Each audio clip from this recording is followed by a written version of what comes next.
성경 390페이지에 있습니다. 요한일서 3장 17절부터 24절까지 말씀입니다. 우리 이 새벽에는 그 가운데 17절과 18절의 말씀만 함께 읽도록 하겠습니다. 오늘 본문 가운데 17절과 18절의 말씀 다 찾으신 줄 믿고 우리 한 목소리로 함께 읽겠습니다. 시작. 누가 이 세상의 재물을 가지고 형제의 궁핍함을 보고도 도와줄 마음을 닫으면 하나님의 사랑이 어찌 그 속에 거하겠느냐. 자녀들아, 우리가 말과 혀로만 사랑하지 말고 진실함으로 하자. 아멘. 아멘. 새벽에 들어진 예물이 있습니다. 김윤 이름으로 1000번째 예물 들으셨습니다. 잠시 기도하겠습니다. 사랑하는 주님, 아버지, 오늘도 우리 각자에게 허락된 그 삶의 자리로 나아가기 전에 주님 앞에 먼저 나와 이 예배의 자리로 이 하루를 열게 하시니 주여 진정으로 감사를 드립니다. 오늘 이 새벽을 깨워 주님 앞에 나온 우리 모든 새벽 기도자들을 기억하여 주시고 오늘 우리에게 허락된 그 삶의 자리를 나아가기 전에 말씀과 찬양과 기도를 통하여서 하나님의 뜻을 분별해내고 하나님께서 오늘도 우리가 살아내기 원하시는 그 삶의 모습이 무엇인지 우리가 맺기를 원하시는 삶의 열매가 무엇인지 다시 한번 깨닫고 결단하는 이 새벽이 될 수 있도록 주님 인도하여 주시옵소서. 또 사랑하는 자녀를 위하여서 1000번째 예물을 드리는 손길이 있습니다. 아버지, 또 특별히 우리 윤희를 기억하여 주시고 아버지 성장하는 그 과정 중에 있습니다. 아버지, 무엇보다 그 육체의 건강과 아버지 그 성장을 허락하여 주시옵소서. 그리하여서 하나님께서 기뻐 여기실 만한 그리고 사람들에게 사랑을 받을 만한 귀한 하나님의 복된 자녀로 잘 성장할 수 있도록 아버지 늘 보호하여 주시고 인도하여 주시옵소서. 무엇보다 이 세상을 사랑하는 것보다 하나님을 더욱더 사랑하고 내 이웃을 사랑하는 귀하고 복된 믿음의 자녀로 잘 성장할 수 있도록 주님 인도하여 주시옵소서. 주님 감사합니다. 거룩하신 예수님의 이름으로 기도드렸습니다. 아멘. 광고 말씀드리겠습니다. 이번 주 주일 12월 31일에는 송구영신 예배가 저녁 11시에 드려지게 됩니다. 그날 오후 2시 찬양 예배는 정상적으로 드려지게 되고요. 강단 기도는 최근 유행하는 독감과 관련하여서 행하지 않기로 결정이 되었습니다. 이 부분 잘 참고해 주시기 바랍니다. 오늘 함께 읽은 말씀을 가지고 아무런 유익도 없는 사랑, 이런 제목으로 함께 말씀을 나누겠습니다. 어제 새벽 나눈 말씀처럼 요한은 오늘 본문 앞에 14절과 16절 말씀을 통해 성도가 사랑하라 라는 이 계명을 실천해야 하는 그 이유에 대해서 함께 나누었습니다. 내가 사망에서 생명으로 옮겨진 구원받은 성도가 되었다는 것은 말로만 증명되는 것이 아니고 내가 행하는 그 사랑을 통해서 그 사랑이 증거가 되어 증명이 된다, 이렇게 말씀을 나누었습니다. 그 가운데 형제 사랑이 아니라 미움이 가득한 사람은 살인죄와 동일한 죄를 저지른 것과 마찬가지다, 이 부분도 함께 나누었습니다. 그렇기에 예수 그리스도를 통해서 사망에서 생명으로 옮겨진 성도라면 이 땅을 살아가는 동안 늘 그 사랑을 실천하며 살아가는 것이 마땅합니다. 그게 상식적인 것입니다. 이 부분을 함께 나누었었습니다. 요한이 지금까지 말씀을 통해 사랑을 실천해야 되는 이유에 대해서 권면을 했다면 오늘부터 이어지는 본문에서는 그 사랑을 실천하는 구체적인 방법에 대해서 말해주고 있습니다. 오늘은 그 부분에 대해서 함께 나누어 보려고 합니다. 먼저 요한은 당시 초대교회 공동체 내에 있었던 사랑의 실천이 없는 그 상황에 대해 지적하는 것으로 말씀을 시작하는 것을 보게 됩니다. 17절을 다시 한번 읽어보면 이렇습니다. 17절. 누가 이 세상의 재물을 가지고 형제의 궁핍함을 보고도 도와줄 마음을 닫으면 하나님의 사랑이 어찌 그 속에 거하겠느냐. 아멘. 형제의 궁핍함을 보고도 이렇게 말하는 것으로 보아서 아마도 당시 초대교회 공동체 안에 속해 있었던 성도들을 의미하고 있다는 것을 알 수가 있습니다. 그리고 여기서 말하는 이 궁핍이라는 단어는 우리가 흔히 말하는 일용할 양식, 하루 가운데 꼭 먹어야 될 그 양식조차 없는 그런 궁핍한 상태를 의미하는 단어입니다.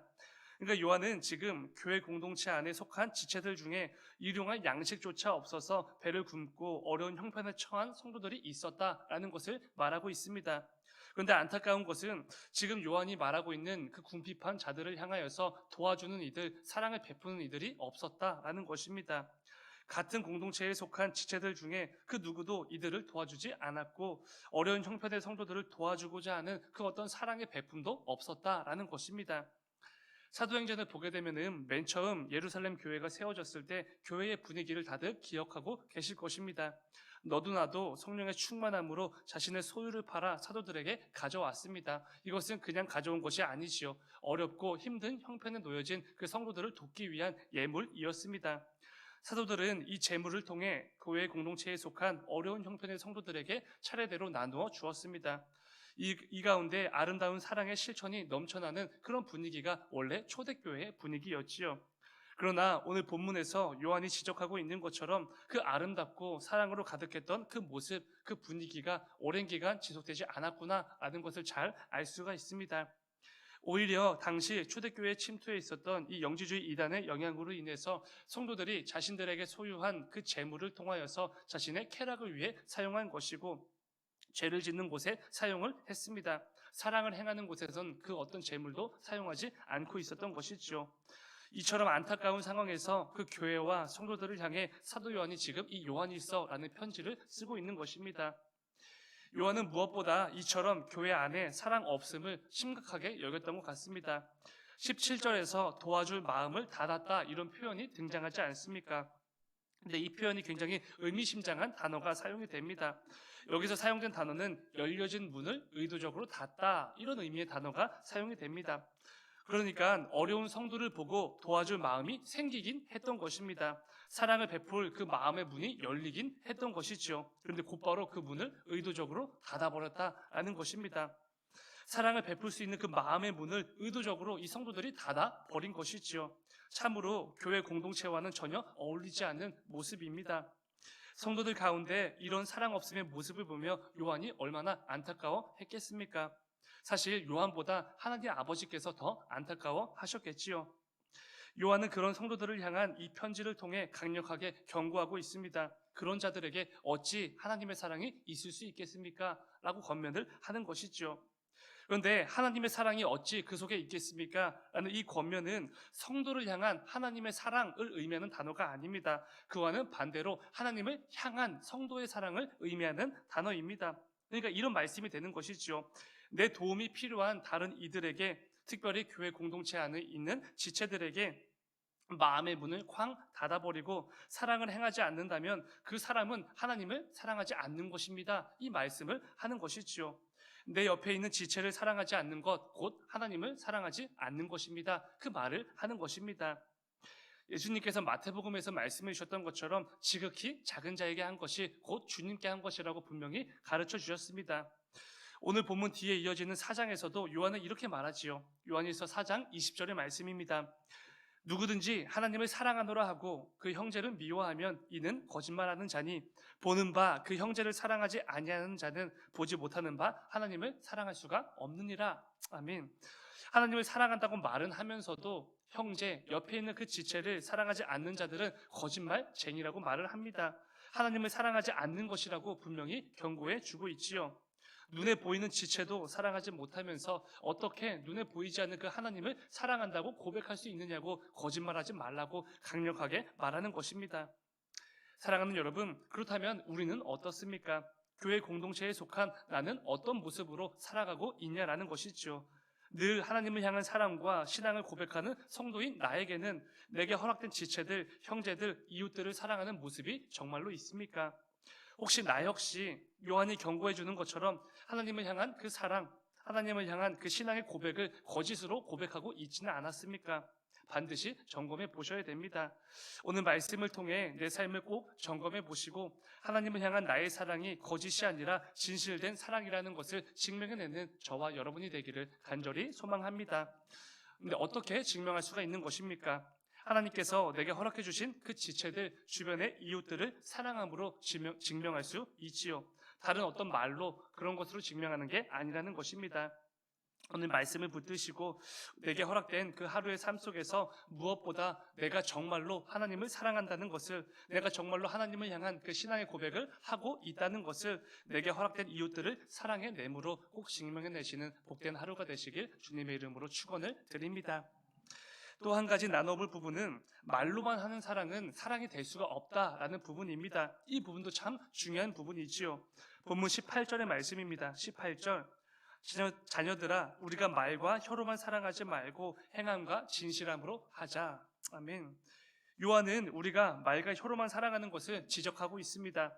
반드시 행함과 진실함으로 그 사랑을 행해야만 된다라는 말씀의 권면이 있지요. 이 부분은 이렇게 읽을 때 더 정확하게 이해할 수가 있습니다. 말로만 사랑하지 말고 행동으로 진실된 사랑을 합시다. 이런 의미가 됩니다. 그러니까 말로만 하는 사랑은 진실된 사랑, 진짜 사랑이 아니라는 것입니다. 반드시 행동을 행하는 그 사랑이야말로 진실된 진짜 사랑이라는 것이지요. 사랑하는 자녀들을 양육할 때를 한번 생각해 보시기 바랍니다. 요즘처럼 매서운 바람과 추위가 계속돼서 자녀들이 추울까 걱정하셨던 그 기억이 다들 있으실 것입니다. 그런데 그때 부모님들이 아들아, 딸아, 추우니까 따뜻하게 입고 다녀라 라고 말만 한다면 그것이 정말로 사랑을 하는 것입니까? 절대로 그렇지 않지요. 따뜻하게 입을 옷을 그리고 내복을 사주지도 않으면서 그냥 말로만 따뜻하게 입고 다녀라 라고 말하는 것은 진짜 사랑이 아닙니다. 따뜻하게 입을 수 있는 그 옷을 주면서 따뜻하게 입고 다녀라 라고 말하는 것이 진짜 사랑이지요. 여러분, 이 말씀을 나누다 보면은 야고보의 권면을 분명히 떠올리셨을 것입니다. 야고보서 2장 15절과 16절의 말씀인데 우리 이 말씀 함께 읽겠습니다. 시작. 만일 형제나 자매가 헐벗고 일용할 양식이 없는데 너희 중에 누구든지 그에게 이르되 평안히 가라, 덥게 하라, 배부르게 하라 하며 그 몸에 쓸 것을 주지 아니하면 무슨 유익이 있으리요. 아멘. 그렇습니다. 말로만 걱정해주고 말로만 사랑해주는 거 정말로 아무런 유익이 없습니다. 요한이 말하는 거 있는 부분도 마찬가지겠지요. 말로만 100번 사랑한다고 해도 아무 유익도 아무 소용이 없다는 것입니다. 그 어떤 행동도 하지 않으면 그건 가짜 사랑이라는 것이죠. 진짜 상대방을 사랑한다면 어떻게 말로만 사랑할 수 있겠습니까? 뭐라도 하나 더 해주고 싶은 것이고 뭐라도 하나 더 챙겨주고 싶은 것, 그게 바로 진짜 사랑입니다. 우리 모든 성도들은 사랑에 대해서 참 많은 메시지를 듣게 됩니다. 자주 선포하고 강조하고 가르치는 것이 우리 기독교라는 종교이기 때문이지요. 그런데 그 사랑에 대해 알고 믿게 된 모든 성도들이 그 사랑을 알기만 하고 말로만 행하고 말로만 가르친다면 어떻게 되겠습니까? 그 누구도 이 세상 사람들 그 아무도 진짜 사랑이 무엇인지 경험할 수가 없지요. 예수 그리스도의 사랑이 얼마나 높고 깊고 위대한 것인지 경험조차 구경조차 할 수가 없습니다. 말로만 행하는 사랑이 바로 그런 것이죠. 요즘 유튜브나 책을 통해 참 좋은 설교와 가르침들이 넘쳐나고 있는 시대입니다. 예전보다 더 깊고 풍성한 이 사랑의 메시지들이 가득 넘쳐나는 시대이지요. 그런데 이상하게도 이 세상은 점점 더 악해만 갑니다. 점점 더 사랑이 부족해져 가는 것이죠. 곳곳에 사랑이 넘쳐나는 것이 아니라 사랑의 부재가 발견이 됩니다. 이것은 다른 이유가 아닙니다. 말로만 하는 사랑은 진짜 사랑이 아니기 때문이지요. 사랑에 대해 말씀을 들은 수많은 성도들이 그 삶 속에서 사랑을 행하지 않았기 때문에 사랑의 말씀은 넘쳐나지만 사랑은 계속해서 줄어가는 것입니다. 사랑하는 여러분, 그 가운데 오늘 말씀을 기억하시면서 계속해서 이 사랑이 줄고 꺼져가는 이 암담한 시대 가운데 그래도 그 사랑을 실천함으로 사랑을 정말로 보여주는 우리 모두가 되기를 간절히 소망합니다. 이를 통해 말로만 사랑하는 것이 아니라 말로만 사랑을 강조하고 가르치는 것이 아니라 그 사랑을 실제로 행함으로 이 진실된 사랑을 마음껏 보여주는 저와 여러분의 삶이 되시길 주님의 이름으로 축원을 드립니다. 잠시 기도하겠습니다. 사랑의 주님, 아버지, 우리는 오늘도 사랑이 줄고 꺼져가는 그 암담한 그 세상 속으로 나아가게 됩니다. 아버지, 아무도 사랑을 행하려고 하지가 않습니다. 너무나 어렵고 버겁고 손해보는 일처럼 보이기 때문에 그 아무도 사랑을 하지 않습니다. 그런데 아버지, 그 가운데 이 사랑의 말씀을 듣고 그 사랑의 말씀을 품고 우리를 나아가게 하신 이유가 분명히 있는 줄 압니다. 아버지, 계속해서 사랑이 줄고 꺼져가는 이 시대 가운데 우리 모든 성도들이 이 사랑의 메시지를 품고 그 세상의 삶의 자리 곳곳으로 나아가서 이 세상을 밝혀나가는 그 역할을 그 사명을 잘 감당해낼 수 있도록 인도하여 주시옵소서. 우리 모든 성도들을 통하여서 진짜 사랑이 무엇인지 이 세상도 알게 하여 주시고 우리 모두를 향한 예수 그리스도의 사랑이 얼마나 놀랍고 위대하고 풍성한 사랑인지 진짜 사랑인지를 마음껏 증거하는 우리 모두가 되어질 수 있도록 인도하여 주시옵소서. 주님 감사합니다. 거룩하신 예수님의 이름으로 기도드렸습니다. 아멘. 아멘.